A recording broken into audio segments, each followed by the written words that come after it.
cheers. Bottoms up. I'm excited, man. Yeah, you made me a really strong drink, and we are several hours removed from when I'm mentally my sharpest. So this should be a lot of fun. I'm a morning person, so we'll make it work. Yeah, I'm a mid-afternoon person, and we're, like, for everybody that is tuning in, we record these podcasts pretty late at night when my daughter's asleep. So we definitely we could call it nightcaps, but it's sips and ish. Introduce you a little bit before the podcasts, and for those of you tuning in on YouTube, you could find out more on Spotify, Apple Podcasts about Bill. We're going to talk all about Bill's journeys here and Bill's professions and side hustles. Bill, how you doing tonight, man? Yeah, really good, man. I'm really excited. I love the format. I think a lot about content, and are we getting to this saturation point, that there's just gonna be so much noise out there and nobody's gonna be listening to anything.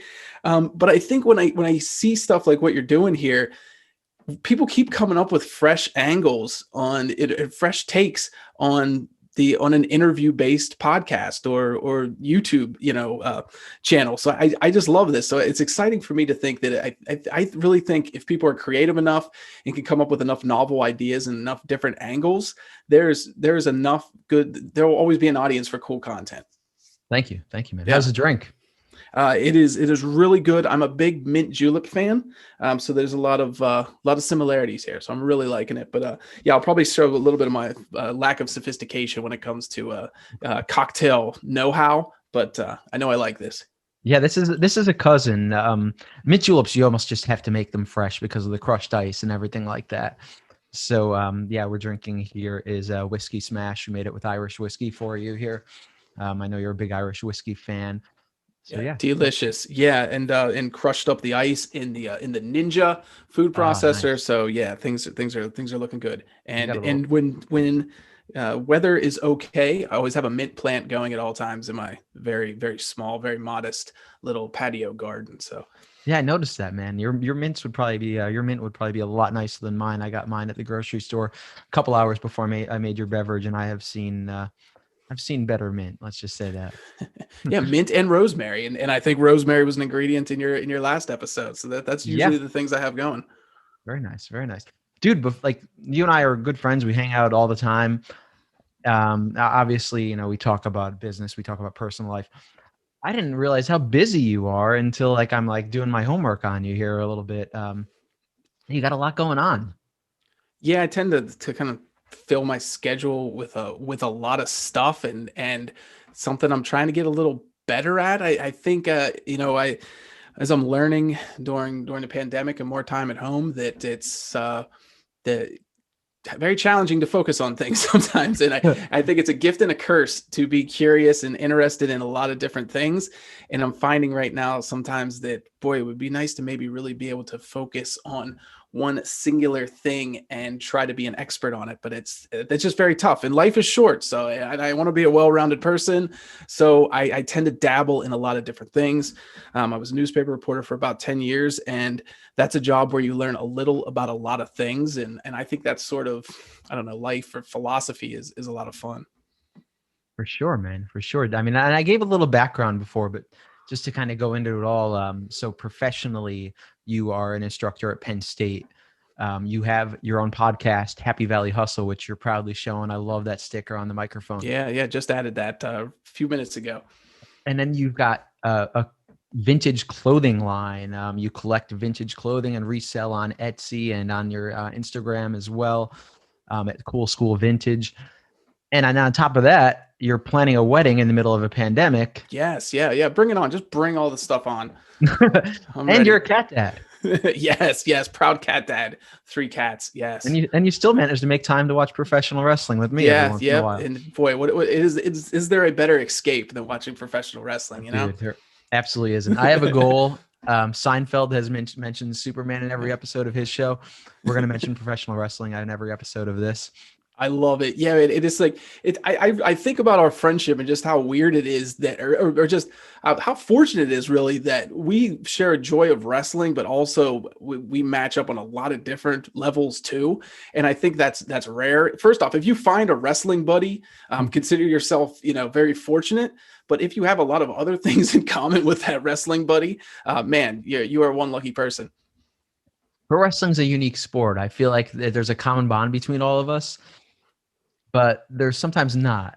If you've ever Yeah, been you to a feel pro a little wrestling, bit kind of like a misfit, and I think yeah. there's a little bit of unity in that. Yeah, where you kind of have to. We've all kind of explained that weird part of us. You kind of have to be like almost defensive about it. Like, yo, I know Yeah. it's like scripted like your favorite show, but like we dig it for the sportsmanship, even though it's not a sport. Yeah, yeah. Yeah. We all have that argument just ready to go.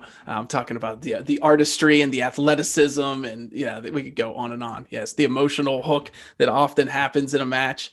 Yeah, Yep. there's deeper things happening in the wrestling ring than you may realize. The psychology of it all for sure. Yeah. And then the Yeah. athleticism, it's cool. Yeah. And it's because it's scripted, usually the outcome is a desirable one. It's one that, the fans deep down they really want. Or if it's not a result they want, they get that emotion to seek that vengeance. Yeah, I mean, and I was thinking about this earlier because I knew it was going to come up, of how wrestling is at its best when you're able to really dig into some of the behind the scenes things that happen, and sometimes that makes what does happen on screen, the scripted parts, so much more meaningful because you get to learn a little bit about some of these guys and women, and you realize maybe that that this was a person who was told that they could never cut it, and this person overcame this injury, and then when they actually win a title, you feel that rush, and you're there with them, because that it seems like someone's hard work legitimately paid off in real life, even though what you're watching is theatrics, is scripted mostly. Yeah, 100%, 100%. It's always fun. I definitely miss live shows a lot, man. We've been to handfuls and handfuls of live shows, so it's something I look Yeah, forward to in the including future. probably one of the last handful of WWE shows that happened live in 2020. We were at the Bryce Yeah, Jordan Center here at Penn State, and I think mid to late February. And I think otherwise 2020 would have been a big year for us. I think we probably would have went to see the New Japan Pro Wrestling show in Madison Square Garden. yeah, We would have kept it going. yeah. It's something else, man. But so now let's shift to Bill. Let's talk about Bill, because we could talk about wrestling forever, and then maybe that'll be a show in the future. Yeah, someday. Um, Because Lord knows you need another wrestling podcast out there. right. But that's the same thing. I feel like there's an unexplored angle out there that even in a flooded genre like pro wrestling, which you may be surprised that that is big business in the world of podcasting. If you look at the top 100 sports podcast charts, they're wrestling all over it. And I think there's got to be some angle maybe we could figure out someday. We can talk about that offline. Yeah, do people ever get drunk and just talk wrestling? I don't know. I'm not sure I'm willing to get drunk every podcast episode. But Yeah, this is gonna be a challenge because I tend to reach for that drink. I like to sip when I'm talking and to fill in any kind of it's like I don't know, just kind of a nervous reaction. I think I yeah, do sure. sometimes when I'm talking to people. So yeah, I'll slow down. So talking about you professionally, you went to the Indiana University of Pennsylvania, IUP for those of us locally. That's what we call it. And you were a newspaper reporter for about 10 years, and you shifted to State College, which is not something a lot of people do offhand. Like usually people like migrate here for Penn State. They go to school here. They stick around very rarely. That's me. What led you to State College, Pennsylvania? Yeah, and I think this will, as you kind of you focus on real talk, I think it all kind of starts with maybe a personality trait of mine where it's not, and I wish I was better at this, not super adventurous and not much of a risk taker. So I went to IUP. I grew up near Johnstown, Pennsylvania. And if you went to college, you maybe went to IUP or you went to UPJ. So you either went to Johnstown and went to UPJ or went to IUP in Indiana. So right there, the kind of, I was the first in my family to go to college. But again, was just kind of felt like, okay, I was somewhat smart, wanted to go to college. I went there, never really gave mind of traveling away from home, traveling to another state. I commuted for the first 2 years, which I would not recommend to anyone going to college. That I think that really stunted my growth and development as an individual. Yeah. And I'm still hung up on it all these years later, that I should have been in the dorm room. I should have been, dealing with all those interpersonal dynamics that come with having a roommate who you've never met before and all those sorts of things. So I went to IUP. It's a great school, but it's really hard to work at Penn State, live in State College, and not think, man, I wish I went to Penn State as an undergrad. But also, I was kind of a sheltered country boy too, and this town may have eaten me alive too. I don't know, but I mean, Penn State is an awesome school. Eventually got my master's here. So I'm very proud to be an alum of Penn State. But I got a journalism degree, met some really good professors at IUP that really helped, help me believe in myself. And but I got a job right there at the local newspaper in Indiana. So I stuck around in the same town where I went to college. My idea was that, maybe work there for a few years and continue to work my way up and start going to bigger and better papers. And that just never happened. It was a very bad time for newspapers, as you can imagine. Yeah. But also I kind of just sat on the sidelines and hoped good things came to me. Hoped that one of the Pittsburgh newspapers, I really wanted to work for the Pittsburgh Post-Gazette, hoping that somebody from there would try to poach me. And that did not happen.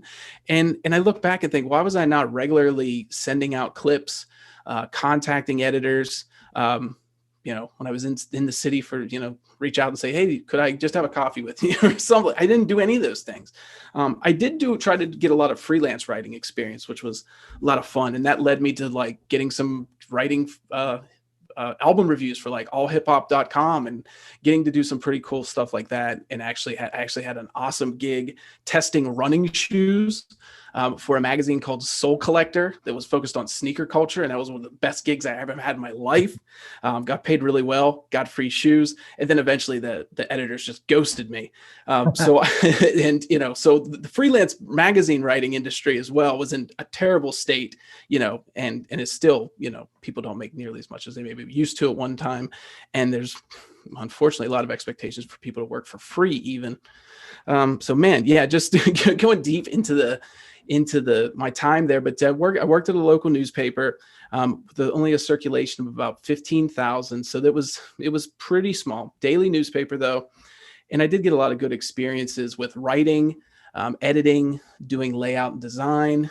And, but it was tough work, made terrible pay, and was pretty frustrated for a lot of the time. And eventually really it got to a head, and I took my GRE and thinking that I'd maybe eventually go to grad school, and I took it, but I was never going to do anything with it. I was never going to take that drastic change of just quitting my job and going and taking a master's program at Syracuse or something like that. But I kind of convinced myself that I would.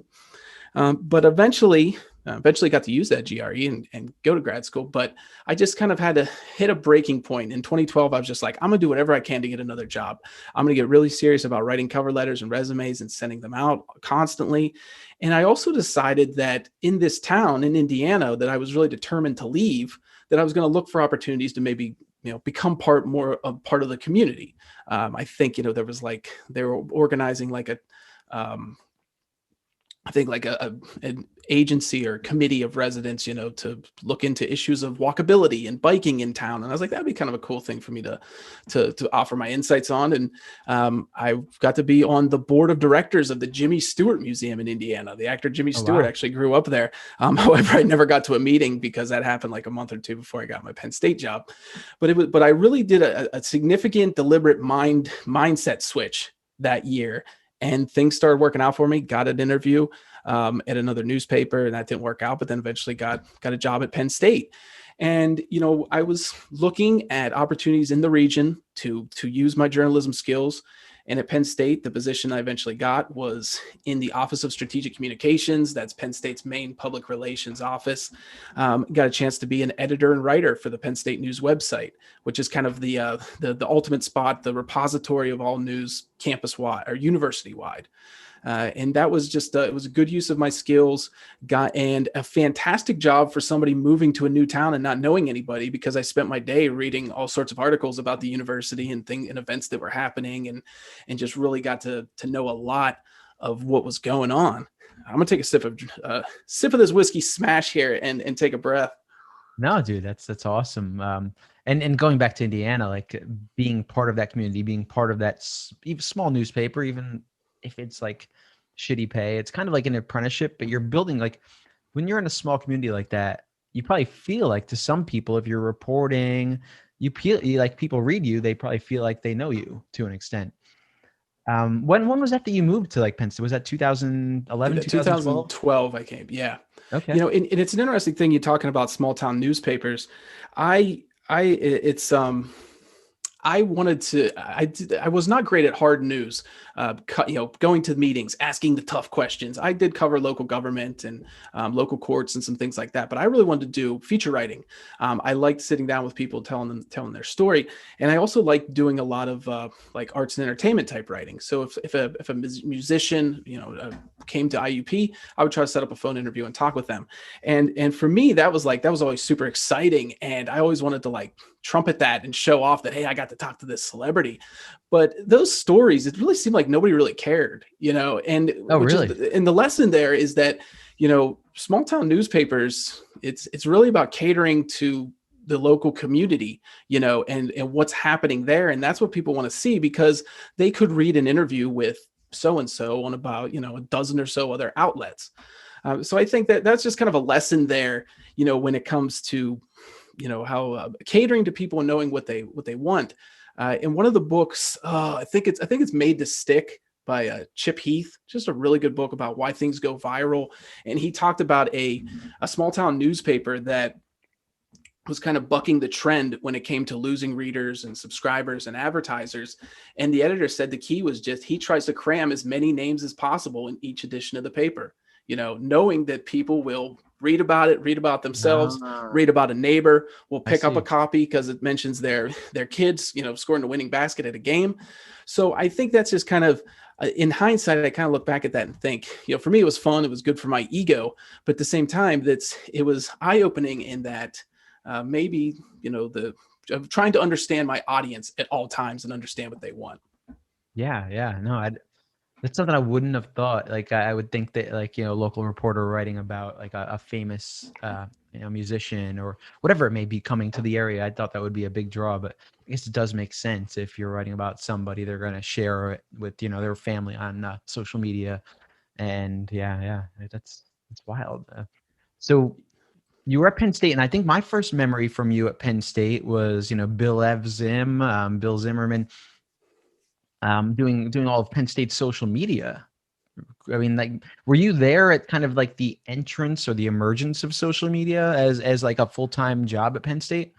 Yeah, I came in a little later there. So it was in 2012, and there was a guy, Jeff Rushton, who's currently the editor at statecollege.com, and he did a really good job at getting Penn State established on social media. And I kind of came in after him, and he was a dude who was a lot more with it and creative than me when it came to social media. He was kind of a tough act to follow. So in working in my job at Penn State as an editor and writer for the newspaper, for PennStateNews.com, news.psu.edu. Jeez. I did, I would seek a lot of, just like I kind of always do. I sought out different experiences. I befriended Pat Mansell, who's a university photographer, and he'd take me out and I would get to do some cool stuff. And Jeff recommended me to help out with social media because he started to see that I kind of had a good visual eye and kind of had a good sense of what articles were coming through my email or my desk that would be good to share on social media. So I would flag an article that was just submitted from, one of the colleges or something like that, or another campus, and say, hey, this is a really interesting feature article. I think people would like it on Facebook or something like that. So he recommended me to then start helping with managing the different Penn State accounts, which would be, when you think of Penn State on social media, the main accounts with the check mark. So not athletics, but the one that would be like at Penn State on Instagram. Yeah, the all-encompassing ones. Yeah, and by the time I left there in 2017, we had an office of about I think three full-time people doing social media, and that is, it's maybe grown. I'm not exactly sure. Yeah, that was going to be my next But question. How yeah, many people? Yeah. it was definitely on the rise, and just in general in higher education, universities were starting to add more and more people to focus on that. It's And it's crazy. just, Just it's a really tough job. My heart went out to the people managing social media over the last year. oh my God. Yeah. Because so, you think about content, you think about generating content, which is probably the easy part. But then you think about generating responses and that customer service aspect. And you guys were involved in that as well, right? Yeah, there's really two sides to it. There's the super fun creative side of being out there taking photographing somebody playing with their Labrador retriever on the old main lawn, and they're so excited that they may be featured on Penn State's Instagram. I loved that sort of stuff. I also got to start doing kind of a dirty jobs type of series on YouTube called This is Penn State. I remember And, that. we Yeah. did like maybe a dozen or so episodes of those, and they were a lot of fun. But yeah, the part that would just grind you down and leave you feeling bummed out and defensive is just seeing the comments that may come through, the DMs that come through. And as you can imagine, people love Penn State, but there's and just on a very lighter note, when Penn State updated their shield, they Oh my, people that may needs have the remembered logo. this. Yeah, the logo update. Yeah, Oh man. and that just got That was people going nuts. insane. Yeah, Yeah. and like in a year later, it was like getting awards. When it came to from designer associations and branding experts. For being this fantastic redesign. But yeah, there was just stuff like that, and but yeah, I mean, over the last year, those people were dealing with criticism over Penn State's decisions when holding classes virtually and masking mandates and on and on. So that stuff can be really tough to deal with, and you can't help but take it personally if you kind of go through it so much. So I don't miss doing social media in a full-time capacity at all. Yeah, the comments thing and like people's feedback. Penn State it's a source of pride for so many people. It's a major alumni network.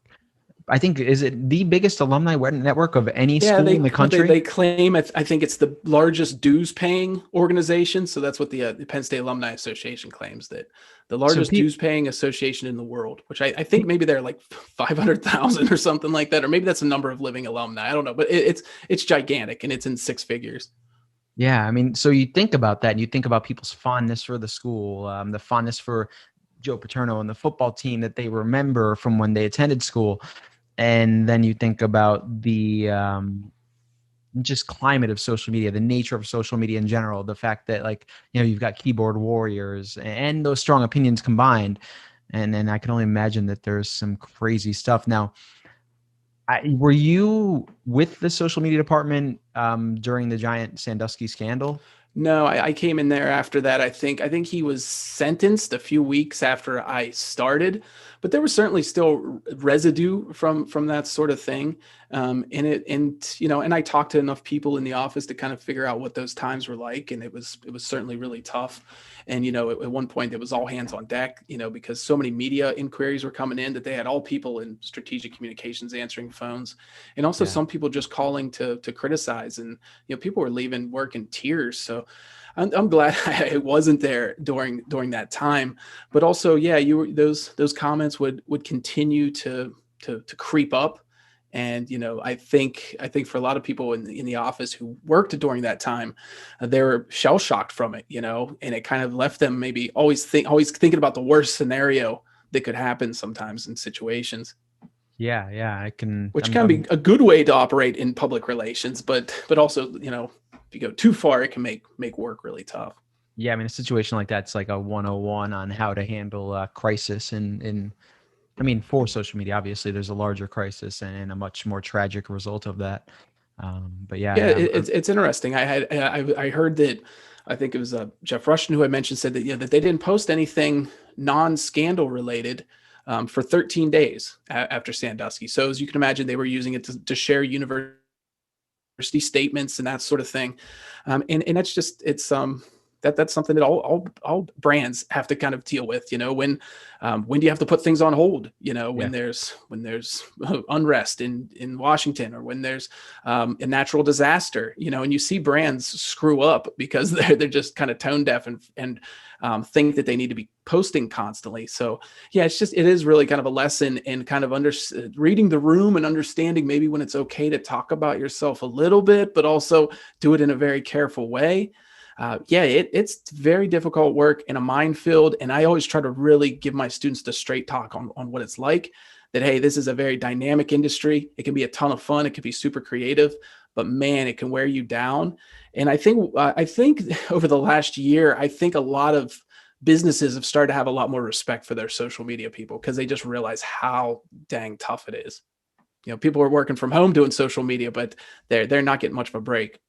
It's insane to think about how this is a necessary position for a company, like whether they're outsourcing or they're so large that they've got a department inside of their walls. That didn't exist 15 years ago. It didn't exist 10 years ago, maybe. But now it's a necessary thing, and it could be 1 people, it could be 10 people, it could be 100 people, depending on the size of your company. Yeah. And now, you have jobs like community managers, where that person's job is to just be in there interacting. They're not even thinking about content creation. They're just making sure they answer questions and figure out ways to make that audience happy. Yeah. And a good example of that, twisting back to wrestling, was a show that I don't watch very often, but I did see the social media buzz, was WWE wrestler Nia Jax screamed, like she was selling a move this week on Monday Night Raw, and that move was a tailbone move. Like, so she took the injury on her tailbone, and to sell the move, obviously, you wince in pain. Yeah. But one of her screams on a very hot microphone was "my butt," and even louder was "my hole, my hole." And I want to give props to Tushy, which is a bidet This was company out genius. there. Yeah. I actually have 3 of their bidets. They're fantastic products. They've changed my life. My ass has never been cleaner. I think probably everyone has had their ads pop up in their Instagram feed. Yeah. They also have a shirt that says "Ask me about my butthole," which I just think is fantastic. Yeah. I did not purchase that. And they responded to Nia Jax, with an offer for sponsorship, and whether or not that went somewhere is another story, but talk about just a fantastic opportunity grab. Yeah, that's, and the one that gets celebrated even to this day, and it's like 8 years old, is when Oreo put out that tweet during the Super Bowl where there was a brief power outage, and they had a graphic that said you can still dunk in the dark. And it's just like what you're saying there, is that when brands, are sharp and on point and paying attention and quick-witted, it is really, that's like that's hitting the jackpot there. When you can really react. And that also shows you that you can't turn it off. No.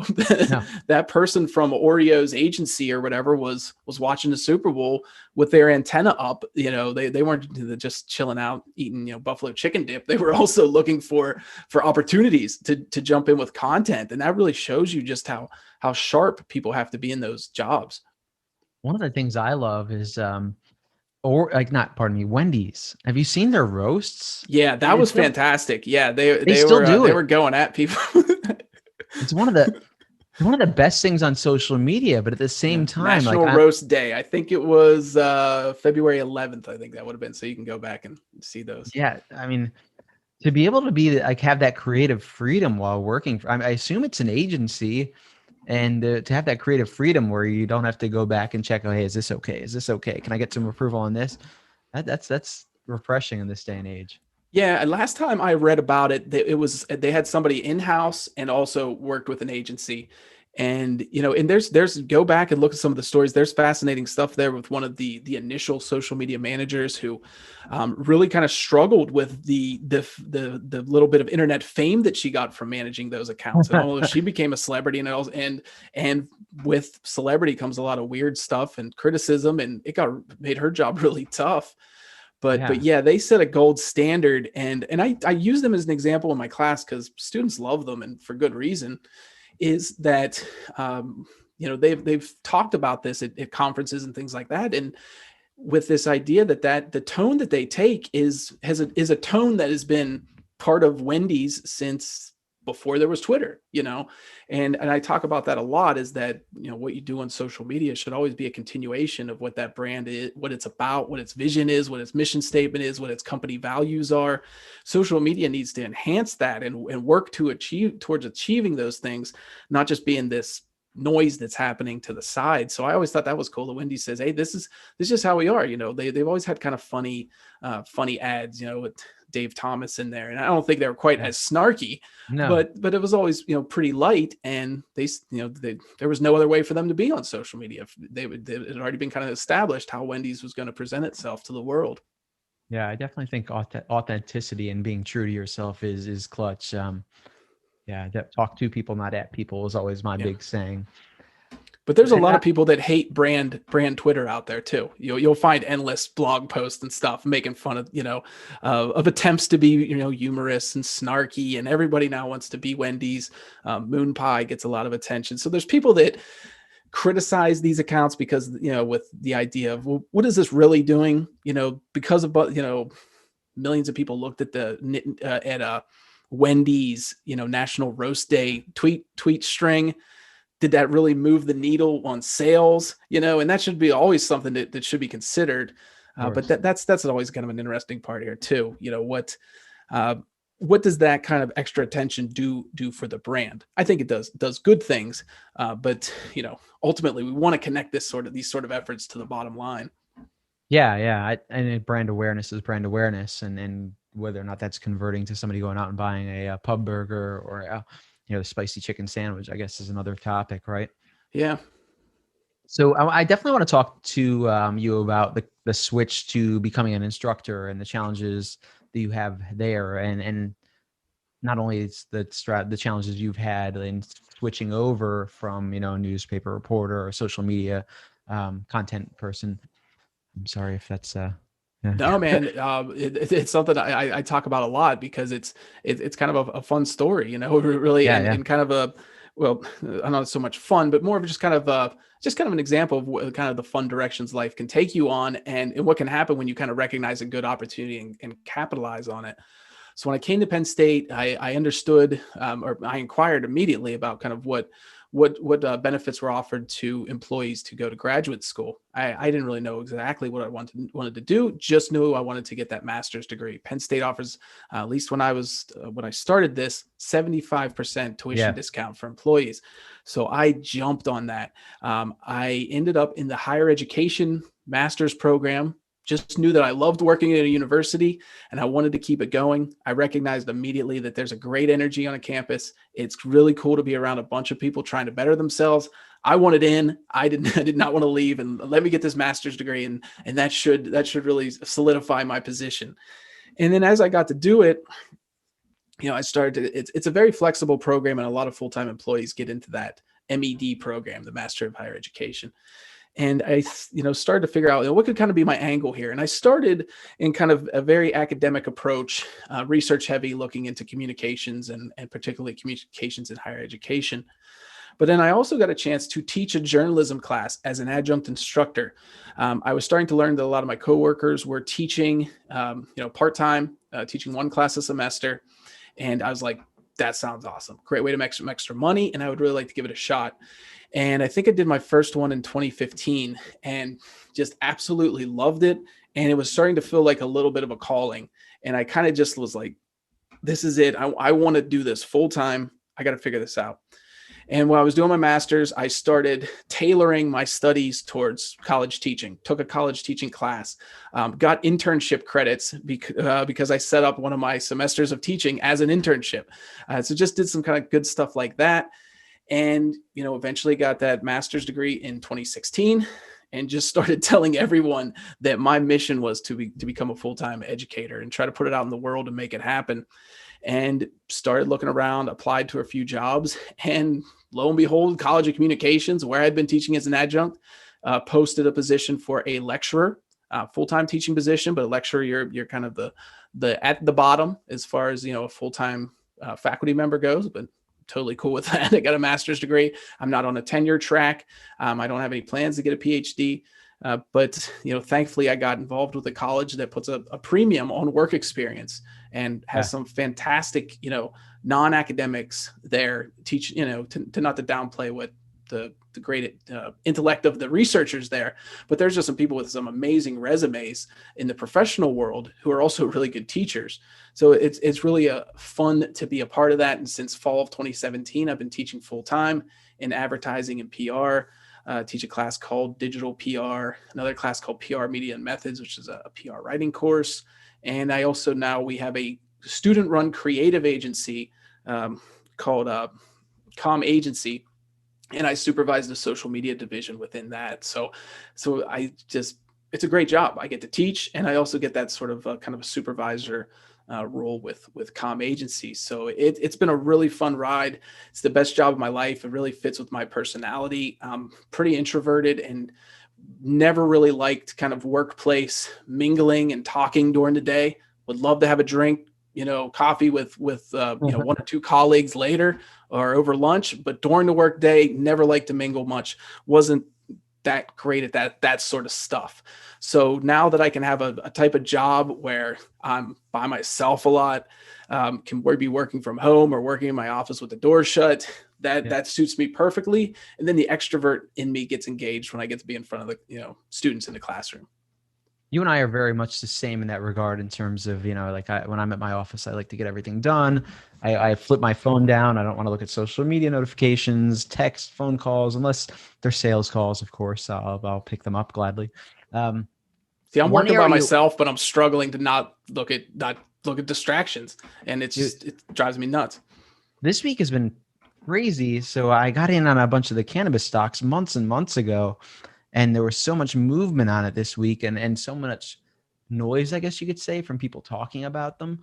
That like my TD Ameritrade app was almost like social media, where I was like checking it multiple times a day. Yeah. Usually I'm like, my investments are usually long-term investments. I don't even bother. But yeah, still you like to check them every day. And yeah, it's funny. I think those stocks have since changed since I last talked to you a few days ago. Oh, it's that brutal, dude. And that volatile. So Wednesday, you were like, I need to get in on this, and I hope you didn't, man. No, I didn't. Yeah, good. But yeah, and it was like the GameStop stuff, a few weeks ago. I mean, it was fascinating me. So yeah, that was distracting me. I didn't buy any in that either, but it was just like tracking that story and listening to podcasts about it. And it was, it's just, man, it was so tough to pay attention in today's day and age. Yeah, if you can figure it out, you have a major superpower. Yeah. And again, everything's still up and that's fine. But where I was going with it, like one area where we're completely different, and you actually said is a struggle for you, was that you say you're extremely risk adverse. Yeah. And dude, that's actually one of the things I respect most about you, because I'm fucking the opposite. And I kick myself in the ass for it 8,000 times. Yeah.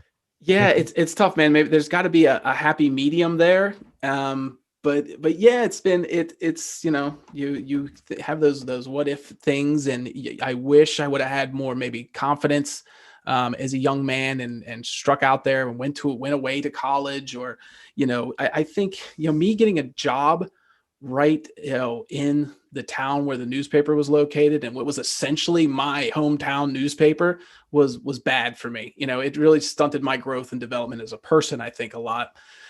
So yeah, I don't know. I think there's maybe there's a right time for that, for being a little impulsive and a little reckless and taking some chances. And you just kind of got to figure it out. I don't know. Yeah. It's, it makes me feel good that you said that. I think about, because sometimes maybe I do, maybe not acknowledge the things that went well, because I can be a little bit more measured and play things safe. But there's also a saying out there, nothing ventured, nothing gained. And sometimes you wonder what could have happened if just gave myself a little bit more of a push, I think you could find a cliche for the opposite as well. It just it depends on your perspective. Yeah. So talking about, we've talked about the newspaper transition to social media, to becoming a lecturer. Happy Valley Hustle, the podcast, did that start pre-lecturing, or did that start after? I think it did it a few months after I started, but teaching was a big impetus for it, because you talk about cliches. There's that saying out there, those who can't teach. And I did not want that to apply to me. So it was important for me, as I left the professional world, still be able to talk about things, to still be able to show my students that, hey, I'm out there trying new things. I'm trying to learn new skills. I'm creating content. I'm trying to figure all this stuff out too. Sometimes I'm doing okay at it. Sometimes I'm failing at it. So it was really, it was important for me to keep creating as I moved on to the teaching position. And I also thought about setting an example. And every semester in my digital PR class, we do what's called a digital enterprise project. And, some students do some very simple things, and others jump at it and really put themselves out there and launch a YouTube or a blog or a podcast. And some actually keep it going out, beyond the class. And I just love that sort of thing. So I'm trying to show them that really, hey, keep trying things, keep learning, try to find your voice in this digital ecosystem, because if you can build an audience, that is super powerful. So yeah, the podcast just seemed like, and when I was a journalist, I really like talking to people. I don't really like parties too much. Don't like hanging out with large groups of people, but really enjoy like one-on-one interaction with people. And the podcast was a great way to keep those sort of conversations going. Yeah, for sure. Yeah, and I definitely relate. I'm the same. So, and in terms of the podcast, what are some of I know this because I follow it, on the weekly basis, but you've had some pretty impressive guests, both local to the area and non-local to the area. What have been some of your highlights there? Yeah, so it's an entrepreneurial focused podcast, and call it Happy Valley Hustle. So that really the focus was on central Pennsylvania, people doing big things in your backyard. But I have sometimes branched out to just kind of take advantage of the opportunity to talk to some people on a larger scale. But I think it goes back to that small town newspaper type of thing where the listeners that I have, they want the local people. They want to hear about what's happening here. They want to feel good about what's happening in their community, and that's certainly understandable. But one of the outside people I got to talk to was Keith Ferrazzi, as a writer. He grew up in Western Pennsylvania, so he's not a Penn Stater, but he still has connections to the region for the most part. Very successful entrepreneur, and wrote a book called Never Eat Alone, which has made a big impact on me. A book, a classic when it comes to networking. I have it on my shelf. He wrote a new book last year, and I capitalized on that and reached out to the publisher and asked for an interview and did that. So that was really cool for me. Locally, getting to talk to the power couple, the Bestwicks, cool. Jamie Bestwick and his wife, whose name escapes me right now. I feel really bad about that. Carrie. Jamie, right? Jamie and Carrie Bestwick. And Carrie, yeah. So, Rothrock Coffee, PYP Yoga Studio, just really cool people. And I think I was able to put episodes out with them in the same month. Separate episodes. So that was a lot of fun. I still find time to talk to some people in the wrestling biz, including some with Penn State connections. And one is Tom Phillips, who's an announcer on WWE. He's a Penn State grad. His name is Tom Hannafin. And just, he had a great story. You talk about what kind of makes some of these successful people different. He was routinely driving from State College, he was at Penn State Altoona for a while and was routinely driving to State College just to get a chance to work on, Penn State, student television, so you think about that, making that drive consistently just for a chance when you're in college. Another one is this guy, Mega Ran, who's a rapper. In the nerdcore genre, and he's a Penn Stater and also a giant wrestling fan. So I talked to him. Diamond Dallas Page, who's was a famous wrestler, an entrepreneur. Yeah. He was going to be at Altoona. So I always the newsman in me always tries to find some sort of regional hook. And DDP was they had a baseball night wrestling night at an Altoona Curves game, their minor league team in Altoona, and he was going to be there. So I kind of, connected it with that. So just had a really fun talk with him. The way I kind of describe it, I get to give an outlet to the cool people I know and get to meet cool people.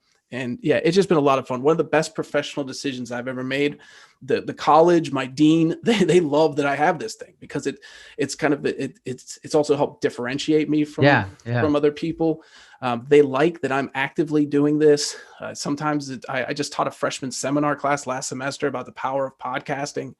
So that was really cool. So this for me has been a great move, even though there's times where I wish I was getting a lot more downloads, than I get.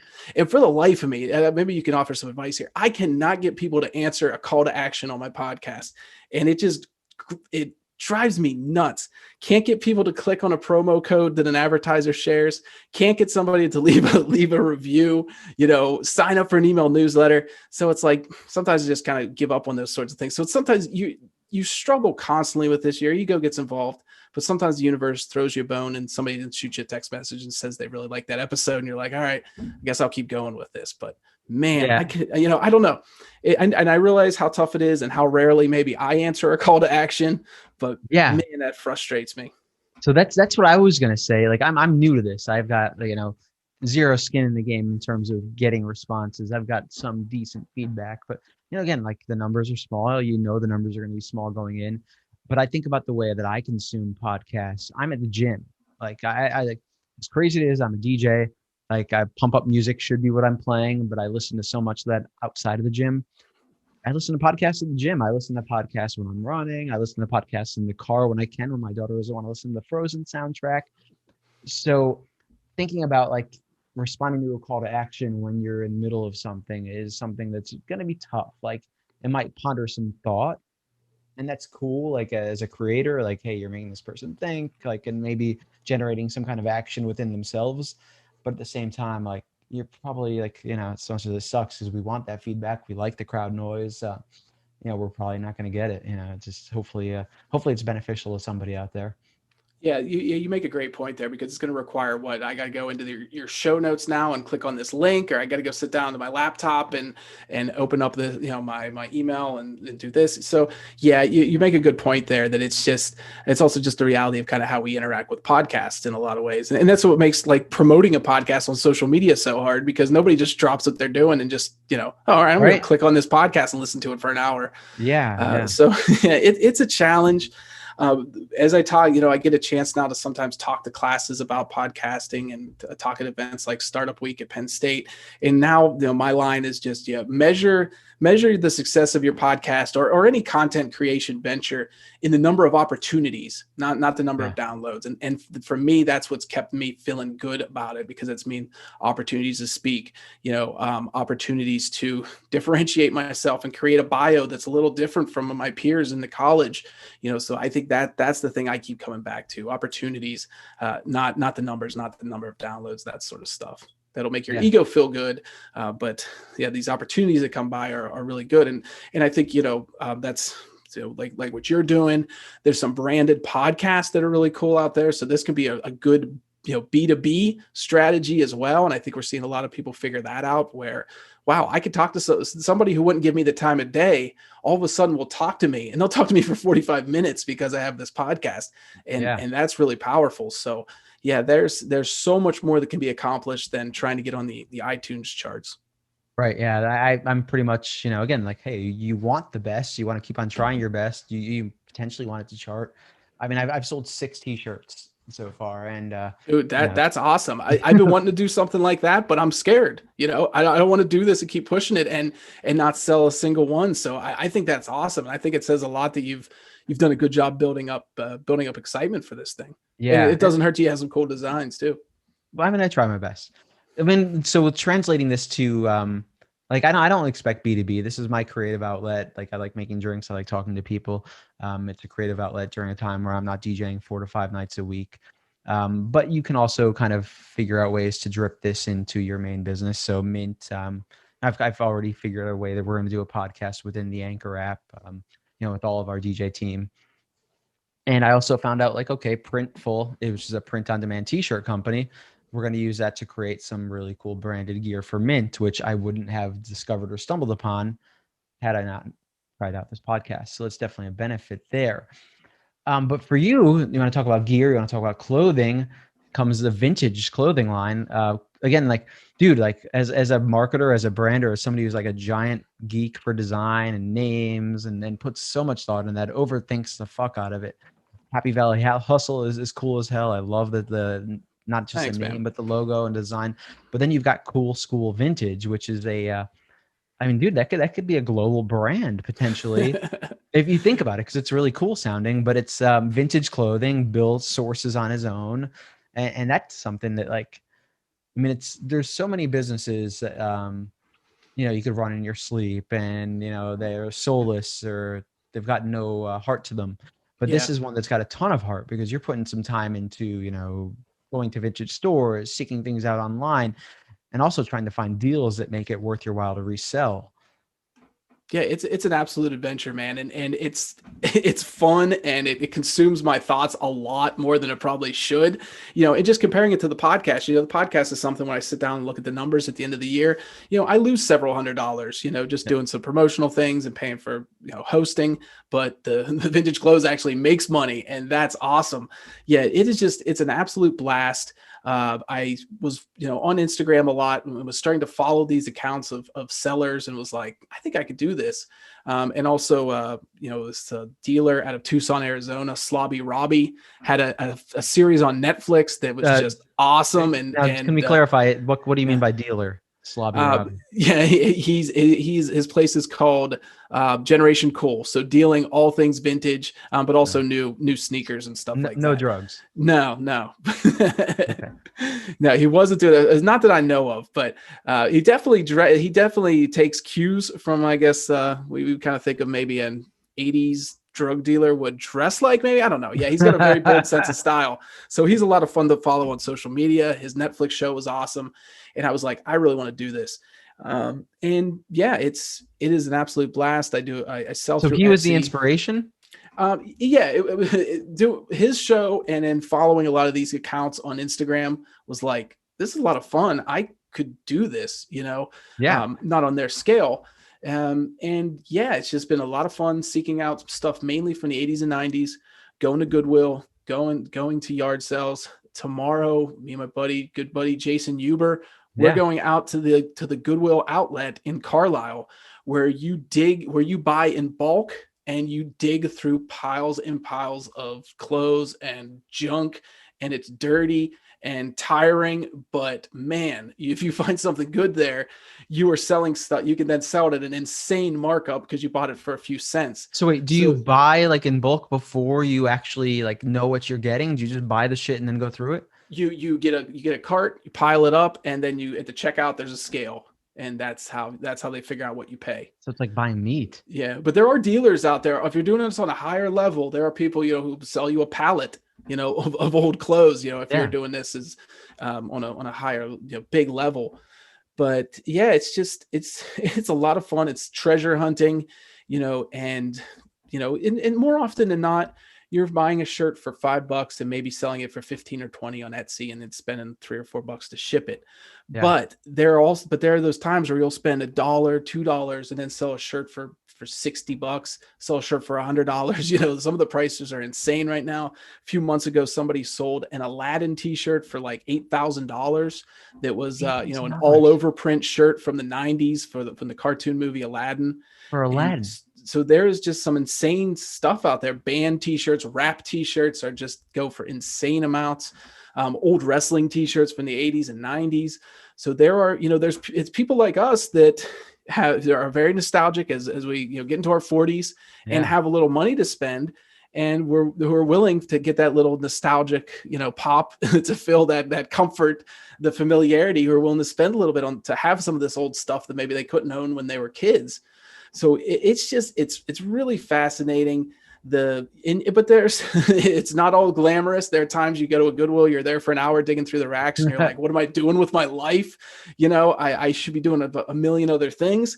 But then sometimes you find something really cool, find stuff you keep for yourself. But other times, you find something, you buy it, you flip it pretty quickly, and it's an absolute rush. And it's interesting where the trends are going right now. They're showing younger generations are more receptive to buying used clothes than any generation before them.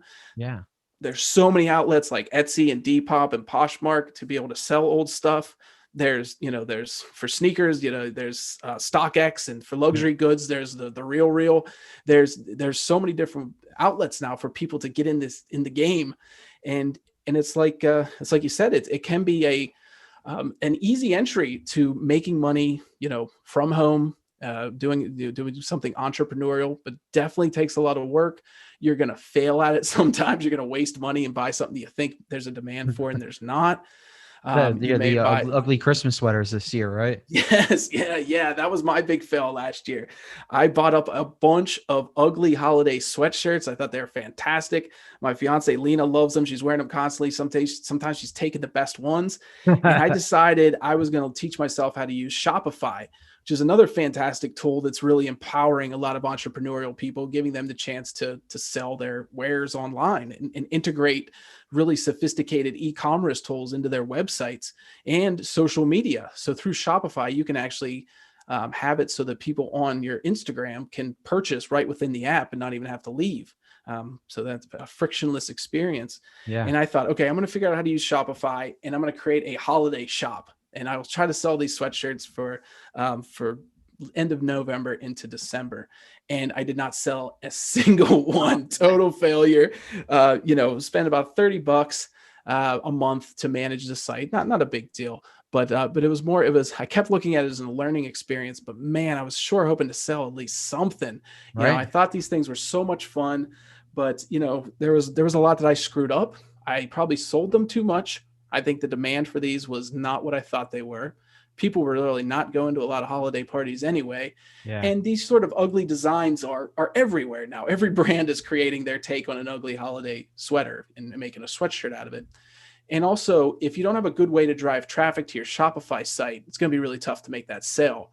And my social media following on Instagram is not up to that level yet, where it's able to drive significant traffic to want to buy these things. But I got to learn a little bit more about Shopify. And yeah, there's just so many awesome tools right now to allow people to dip their toe in the entrepreneurial waters. And one of those, like you mentioned, is Printful. Yeah. Whereas in the past, if you were doing this 15 years ago, you would have had to go to a t-shirt printer, maybe order maybe at least 15 or something like that. Probably whatever the minimum is. A lot of times it's in the hundreds. Yeah. Yeah. And hope you sold a few, and maybe you were then having to meet people up or mail them out and all that sort of thing and package them. And now through Printful, you're selling t-shirts and never seeing them. It's a print on demand service. Somebody is going there online, printing them. That company's sending them out and taking a percentage, and then you get the rest. So there's it's a fun, exciting time, but also as so many more people embrace this stuff, it's going to be harder to be seen. But just this last year, you starting to podcast. I've talked to people who've, started blogs and just saw somebody in my LinkedIn network starting to try to do voiceover work, wow. and it's fun to see people who are kind of figuring it out since they have a little extra time and maybe they're feeling, that now is as good a time as any. I'm going to give it a shot. And I think that's pretty fun that this has been kind of the jolt that some people need to try to find their voice, to put themselves out there a little bit and start creating, because it's a lot of fun and can be really fulfilling. Yeah. As long as your expectations are realistic and you're not afraid of failure and you're not afraid of learning from what you're doing and getting better at it, it's always a great time. And it's anything you do in life, it's going to be a consistency and longevity thing. You're going to find success if you're consistent over the long term.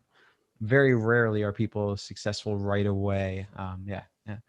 There's the Seth Godin book called The Dip that is kind of it's meant to be kind of a guide to kind of help you figure out when is it time to give it up, pack it in, and when is there a situation where it's you're just being tempered and and need to fight through it, and you're going to be better for it, and you're going to eventually reach the mountaintop. I need to check that one out. He wrote Start, right? I think he's kind of a book writing machine and does kind of a pretty short one. So that may be one of them. Yeah. I believe he's got a whole agency that just goes by Seth Godin. Yeah. Yeah. He's Start very good. Start was great. Yeah. Yeah. Short headlines and easy to read books, it's kind of his forte. Yeah. And his ebooks are actually I'm a sucker for authors that actually narrate their own ebooks on Audible.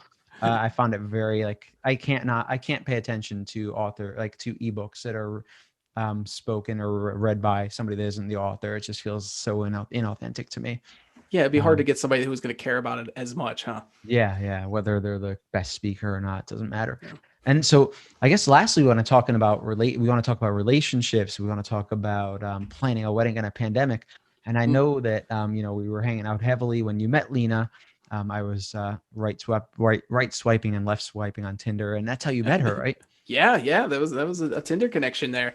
So, dude, like, So, what's crazy to me is as a and 40, we are not ashamed of that. I mean, we because no, and it's weird. There's still is kind of a stigma, but it's usually people that, I mean, just kind of are far removed from what modern yeah. dating is like.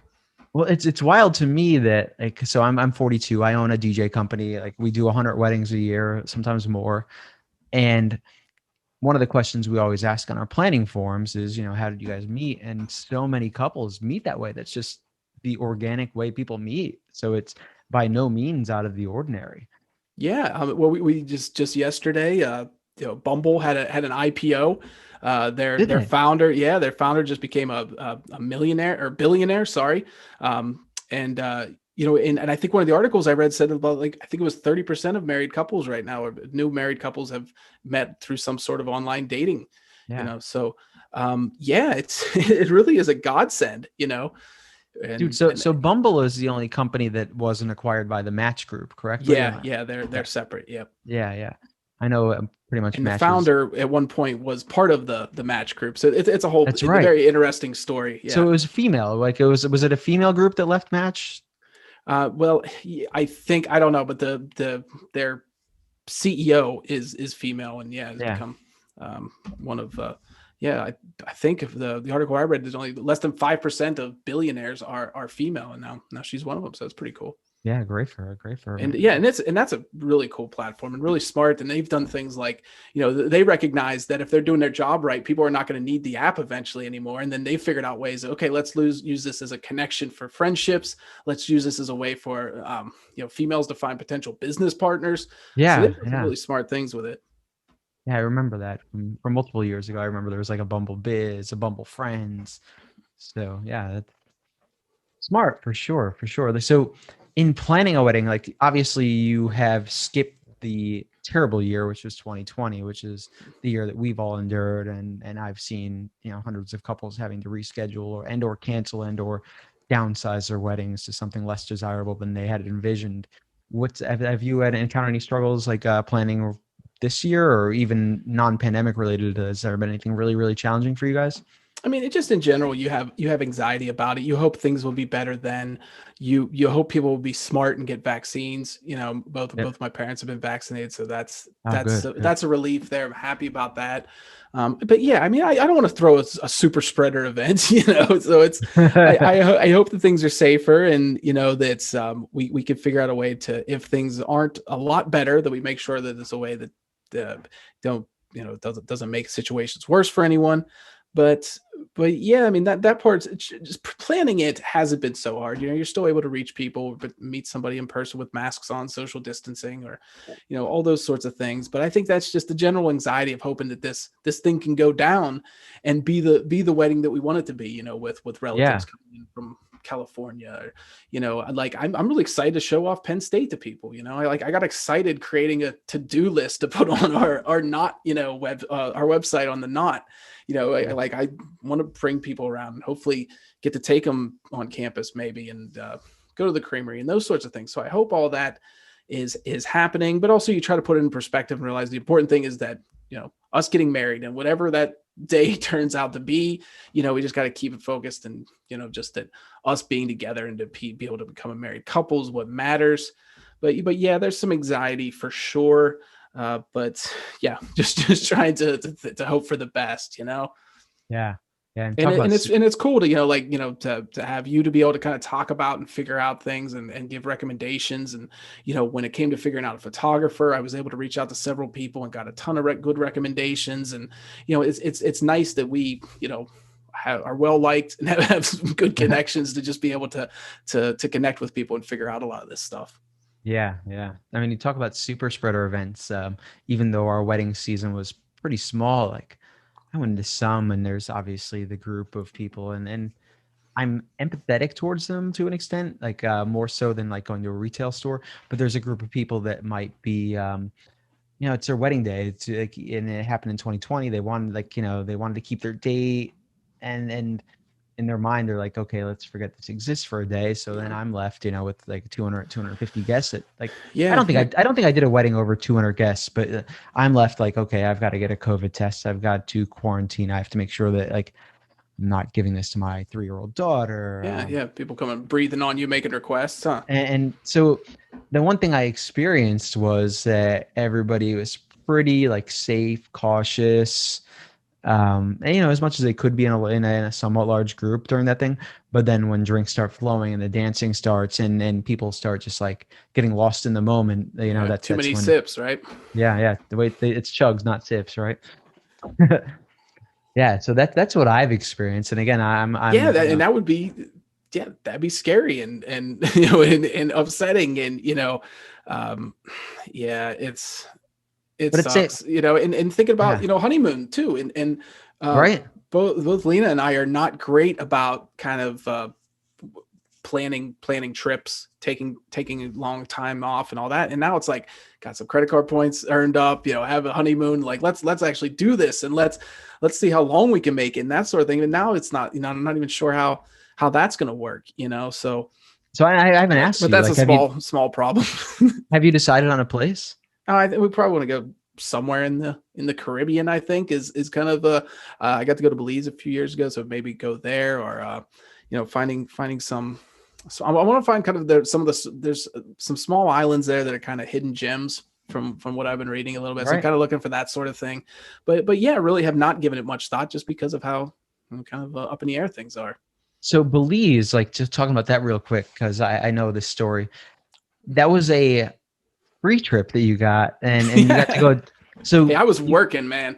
you were a chaperone during Yes, spring yeah, break. yeah, yeah. Right? It was a Penn State, kind of. I forget. I got an educational spring break experience for public relations students that involved going down to Belize, getting to know a small business owner there, strategizing some ways that they could potentially better publicize their business. We also got to meet with the country's tourism board for a little bit while we were down there and experience the culture, and also just have a lot of fun too. But yeah, man, it's just one of those things that I really count my blessings for my current situation, that I had an opportunity like that, because I'm not well traveled and often feel very insecure when I talk to my students and hear how much they've traveled the world already and they're like 20. Yeah, dude. Some So of these like college yeah. kids are like 60, like not like 17, 18, 19, 20, 21 years old. They've been everywhere. Yeah. I don't know how they do it. Yeah, it blows my mind, and I'm really impressed by it. But at the same time, like, man, Bill, you gotta get with it. I guess, man. It's personal best. Do your thing. Yeah. Yeah, and I imagine some of them come from very well off families to have those experiences, but also they had the drive and the courage to go take a lot of those trips too. Yeah. So Yeah. I so mean, good for them. I think the same thing too. And driving around State College, there are a number of wealthy students, wealthy international students, and you've seen guys and girls driving cars that are worth 10 times what you make in a year.